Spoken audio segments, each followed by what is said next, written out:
Hello les amis, ici Tariq, je vous fais cette vidéo pour vous montrer une petite extension, un petit plugin qui ne pèse rien du tout, qui est très léger, donc qui n'alourdit pas l'affichage de vos pages et qui va vous permettre de vous prémunir contre le piratage de votre site web sous WordPress.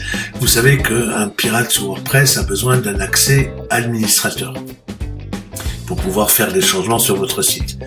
Donc là, j'ai un site WordPress, comme vous le voyez avec ma bande ici d'administration.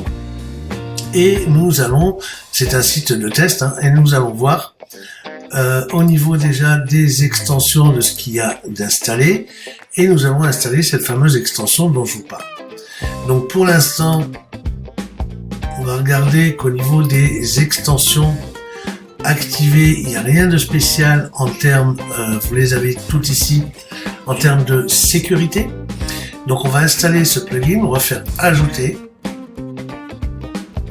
et on va chercher ici dans le moteur de recherche les mots WP Limit Logging Attempts. D'accord, vous le voyez, il est là. Vous voyez qu'il a été téléchargé plus d'1 million de fois, avec 5 étoiles de satisfaction, et il est compatible avec la dernière version de WordPress. Il est mis à jour assez régulièrement. Il est compatible avec la loi RGPD. Donc voilà, je l'ai téléchargé. Il est désactivé, donc je vais juste l'activer. Vous l'aurez téléchargé, vous l'activerez bien entendu, et ça va vous donner, une fois qu'il est activé, ça va vous donner ici donc la nouvelle extension qui a été installée.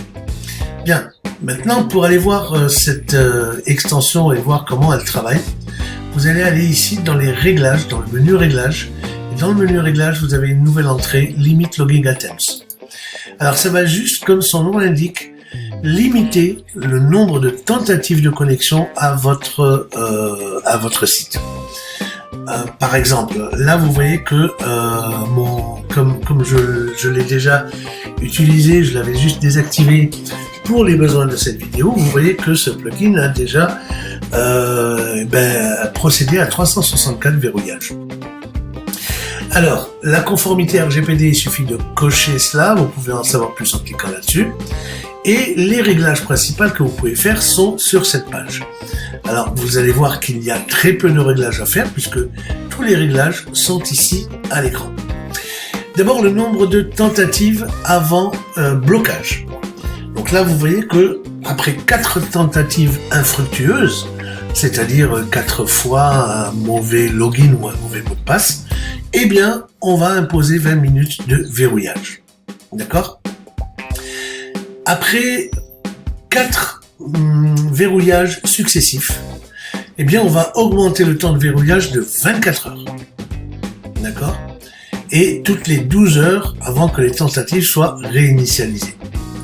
Alors, vous pouvez bien entendu notifier un verrouillage soit dans un journal. Le journal, vous l'avez en bas, ici, vous voyez. Ici, vous avez tout le journal. Donc là, vous avez la date, vous avez l'adresse IP qui est codée, évidemment.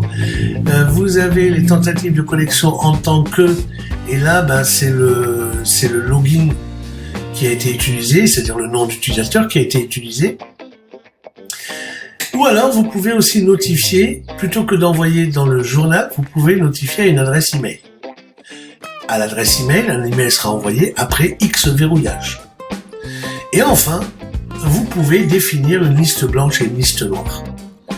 Une liste blanche, eh bien, c'est toutes les adresses IP qui sont autorisées à se connecter sans que le plugin n'intervienne, ne surveille en fait. Et là, je vous recommande de mettre par exemple votre adresse IP privée et non pas publique.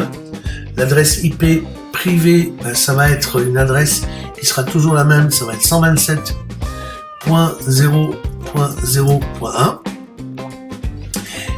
.1 bien sûr ici, voilà. Ça c'est l'adresse IP privée de votre ordinateur. c'est toujours la même adresse, quel que soit l'ordinateur, c'est l'adresse privée. Après, vous pouvez avoir une adresse publique. Alors, une adresse publique, eh bien, vous allez tout simplement aller chercher sur Google monip.com, par exemple. Hein. Voilà, et là, vous avez mon adresse IP qui est maintenant en IPv6 et non pas en IPv4. Donc là, ici, vous avez un exemple d'adresse IPv4 avec 4 chiffres. Là, c'est IPv6, 2, 3, 4, 5, 6. Enfin, voilà, ça c'est comment dire, la façon d'écrire une adresse IP V6. Donc cette adresse IP, vous pouvez également la copier et la mettre sur une ligne à part. Vous pouvez aller chercher votre adresse IP locale ici, voilà, qui est en fait le 192.168.1.12. Donc cette adresse IP, là vous avez les deux exemples d'adresse IP en V4 et en V6. Hein. Donc vous prenez l'une ou l'autre et vous la mettez dans une ligne. Vous pouvez également mettre un identifiant. Un identifiant en liste blanche. Par exemple, il y a intérêt à vous mettre vous-même en identifiant. Hein. Donc pour cela, vous allez regarder les utilisateurs. Là, vous voyez par exemple que l'utilisateur Tariq, ici, hein, c'est le nom, c'est Tariq Anan, mais l'identifiant, c'est Tariq. Donc du coup, je peux mettre ici un identifiant par ligne, Tariq. Voilà, donc là, pour ces adresses IP, pour cet identifiant, le plugin ne va pas réagir. Vous pouvez, à l'inverse, mettre des listes noires. Des listes noires, eh bien, surtout si vous gardez comme moi le journal, en fait. Liste noire, vous allez avoir des adresses IP. Donc là, Samir, j'utilise, voilà, tiens, login. Tiens, ça, c'est un... ben ça, par exemple, c'est une adresse que je vais mettre que je peux mettre en... Ou Eric, c'est une adresse que je connais pas, c'est un login que je connais pas du tout, que je peux mettre en blacklist. Donc ce Eric là, je peux très bien le mettre en liste noire, en identifiant bien sûr. Toujours en identifiant par ligne. Ça veut dire que là, en liste noire, ça veut dire à chaque fois que quelqu'un essaie de se connecter avec l'identifiant Eric, eh bien, automatiquement, il ne pourra pas y accéder. Donc là, au vu de ce que vous aurez dans votre journal, eh bien, vous pouvez repérer des adresses IP ou un identifiant que vous mettez en liste noire. Voilà. Après le reste ici, vous ne touchez pas, vous enregistrez vos modifs. Donc Eric, comme c'est un identifiant que j'utilise de temps en temps aussi, donc je vais pas le mettre, mais vous avez compris le principe, vous enregistrez les modifications, et voilà, c'est les seules choses à faire. Avec ça, vous allez pouvoir complètement sécuriser votre site. J'en veux pour preuve, se déconnecter, on a dit 4 tentatives. Alors imaginez que je fasse une tentative avec Julien. Je veux me connecter. Hop, vous voyez ici, erreur, identifiant au mot de passe incorrect, 3 tentatives restantes. Et oui, 3 tentatives plus celle que je viens de faire, ça fait les 4 tentatives dont on parlait.